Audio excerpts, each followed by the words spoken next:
Small groups of protesters, some of them armed, have gathered at state houses in the US, where tensions are high after the deadly riots at the Capitol in Washington.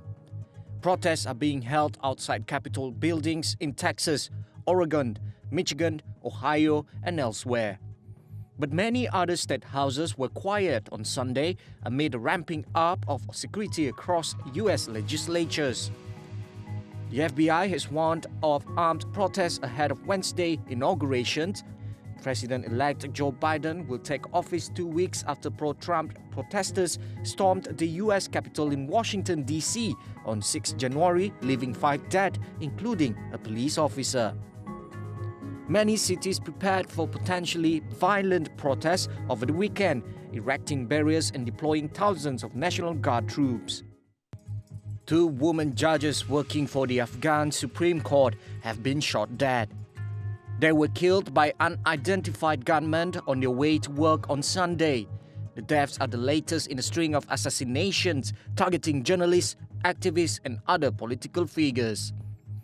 The women were shot dead in early morning ambush, which also saw their driver wounded. The incident happened in the Qala-e-Fatullah area of Kabul, and no group has said it carried out the attack. Suspicion has fallen on the Taliban for recent assassinations, but the militants have not acknowledged carrying them out. Clashes between different ethnic groups in Sudan's West Darfur state have left 48 people dead. The fighting in the state capital El Geneina began on Saturday after a row in which a man was stabbed to death. A statewide curfew has been imposed, and Prime Minister Abdallah Hamdok has sent a delegation to investigate. A conflict in Darfur that began in 2003 forced millions to flee, and despite a peace process, tensions remain. Saturday's violence comes less than 3 weeks after peacekeepers from the United Nations and African Union handed over security to the Khartoum authorities after 13 years there.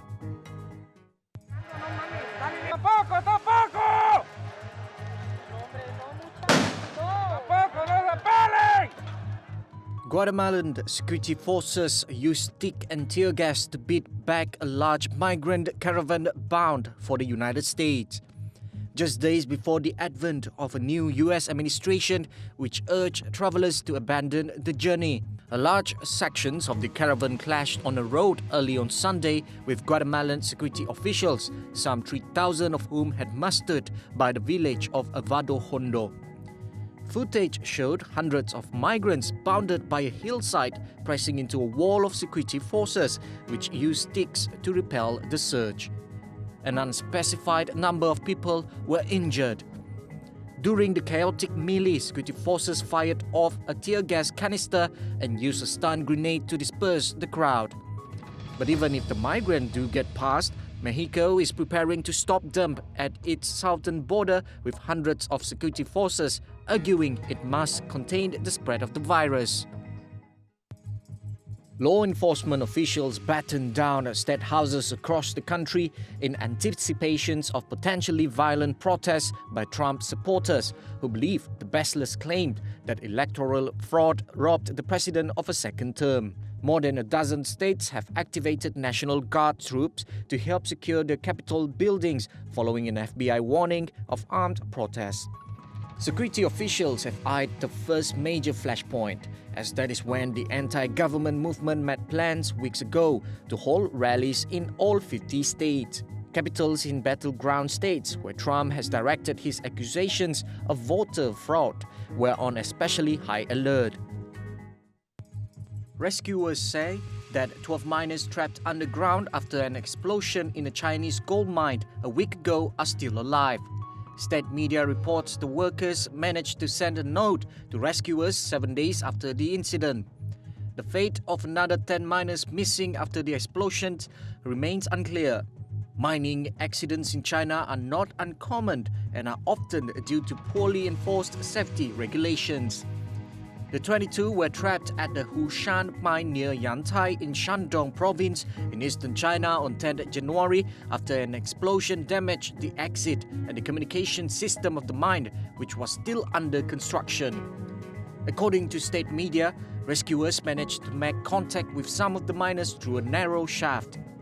They felt pulling on ropes they lowered into the mine and later sent food, medicines, paper and pencils into the hole. According to a note they retrieved back from the shaft, 12 people are alive in the middle sections of the mine, while the status of the other 10 is not clear. Oxygen supplies are flown to the coronavirus-hit Amazonas state by the Brazilian army, as fears grew worldwide on Friday over a new Brazilian variant of the disease, which researchers say could be contributing to a sharp rise in cases there. Nearly 6,000 people have died in Amazonas from COVID-19, and it's now in the grip of a devastating second wave. Scientists are trying to work out whether this variant is more contagious than earlier ones, but there are signs it is spreading overseas. That concern led Britain to ban travellers from Brazil and other South American countries as a result, as well as banning Portugal, which has close ties to Brazil, after Japan said it had detected the Brazilian variant in 4 travellers from Amazonas. Amazonas extended its urgent call for oxygen to the United States, as hospitals in the capital, Manaus, neared breaking point. Scores of patients are being airlifted from Manaus, an isolated city deep in the Amazon rainforest, to other states.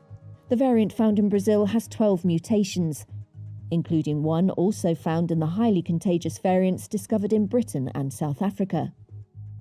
Brazil's President Jair Bolsonaro has been lambasted for downplaying the severity of Brazil's outbreak, though it's the world's second deadliest. As pressure mounts on the country to get vaccinations underway, he cast doubt on the shot's efficacy on Thursday.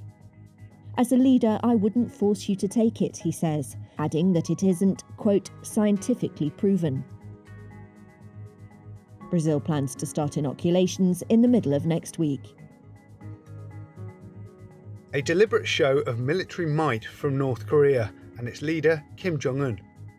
The country held an extravagant parade on Thursday and included the showcasing of what appeared to be a new submarine-launched ballistic missile. It caps off more than a week of political meetings, with Kim waving from a balcony at cheering crowds below. The parade featured rows of marching soldiers, as well as a range of military hardware, including tanks and rocket launchers.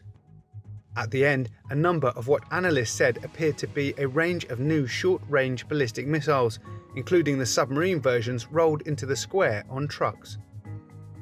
Experts say North Korea is seeking to develop an operational submarine to carry the missiles. It hasn't tested a nuclear bomb or fired its longest-range missile since 2017. But Kim has signalled that that period may now be at an end, since dialogue with the US and its outgoing President Donald Trump has stalled.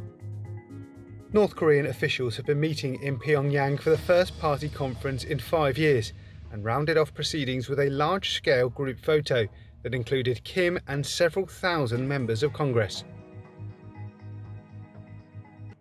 The start of earnings season failed to give Wall Street the excitement investors hoped for. The Dow fell 177 points on Friday, the S&P 500 lost 27, the Nasdaq declined 114. JP Morgan Chase, America's largest bank, beat quarterly forecasts. It released nearly $3 billion from the reserve fund set up to cover loans it feared would go bad after the economy cratered in the spring. It did throw a note of caution out there that loan demand was likely to remain sluggish this year. Citigroup topped profit forecasts, but higher costs and a fall in revenues at its consumer business dented any enthusiasm for the results. It released $1.5 billion that it set aside to cover loan defaults. Wells Fargo rounded out the day with a small rise in quarterly profits, which helped the tarnished bank exceed estimates. Its finances are still hampered by a series of past scandals. Wells Fargo was one of the worst performing stocks in the S&P 500. JP Morgan was down 1.8%. Citigroup took a 7% beating. Another thing weighing on the market, President-elect Biden's $1.9 trillion stimulus plan released the day before. With the Senate evenly split between Democrats and Republicans, investors like Mercadian Asset Management's Ken Kamen wonder how much of the Biden plan will even see the light of day. Investors also had to contend with mixed economic data. U.S. retail sales suffered their third straight monthly drop in December, confirming signs the economy ended the year in a struggle. But there was a bright spot. Manufacturing output increased more than expected last month.